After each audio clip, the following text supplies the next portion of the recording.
او یاد ساتا زخو په بانګ دوهلوام تبلیغی جماعت ته د بدعتیانو سازش ولې وردن نشو؟ د دې اصل وجه صدا تبلیغی جماعت مخلص کم از کم وو، لسشل روپے خپل لگئی، وقت خپل لگئی، عوام دی د دین په مینه راوتی دي.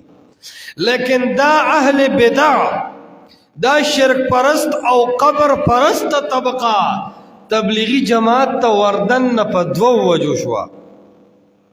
په څو وجو؟ په دوو. زما خبره د جذباتو نه دي، دا ووره د زړه په وګو ووره ویلی کې. په دوو وجو باندې بدعت پرست او قبر پرست طبقه تبلیغی جماعت ته ورننه وتا. یو دا چې تبلیغی جماعت د قرآن درس نه کوي او اهل بدع اهل شرکم د قرآن د درس نه تنگ دي، نو قدر مشترک شی پکې یو دا راغی. هغې وویل چې یاره دې درس نه کوي نو بېشکه چې د دې ګمراه کول به آسان وي. نو لاړل او هغه ساده لوح هغه غریبانان تبلیغیان گمراه کړل، نن برت ویخ کې خرولی دي، خو د الله د کتاب د درس مخالفت او دشمنی ته ولاړ دی. دا دې بدعتیانو ودرو. نو یو وجه دا ده د دې د تبلیغ نصاب د الله کتاب نه دی، دې د وجه نه بدعتیانو ته دا مکمله وشوه. دویمه وجه چې تبلیغی جماعت دی توحید نیمګړی بیانوي، د توحید د خیانت د وجې شرک پرست او مشرکه طبقه د دینه مطمئنه او خوشحاله ده. صرف چه ډوډۍ الله را کوي، ځمکه آسمان الله پیدا کړی دی، لیکن حاجات څوک پوره کوي؟ صفا اعلانو کا علی حجویری رب ته محتاج، داتا گنجباش رب ته محتاج، شیخ عبدالقادر جیلانی رب ته محتاج. د رب نه علاوه دا تمام مخلوقات د یو ذری اختیار نه لري، دا رب ته محتاج دي.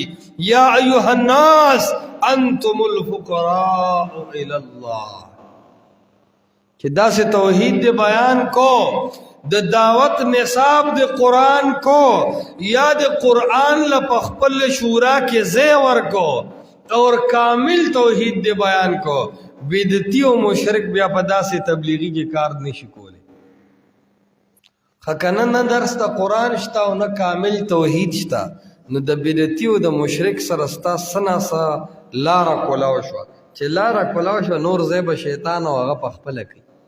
نو الله فرمایي اعبدو ربکم، بندگی خاص کې د رب خپل ته،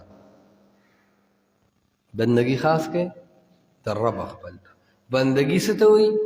چغه الله ته وهه، فریاد الله ته کوه، جڑا اللہ تا کوا، بید اللہ نا بل چاہتا فریاد مکوا، اور بید اللہ نا بل چاہتا جڑا مکوا، او بید اللہ نا بل چاہتا را مدد شما.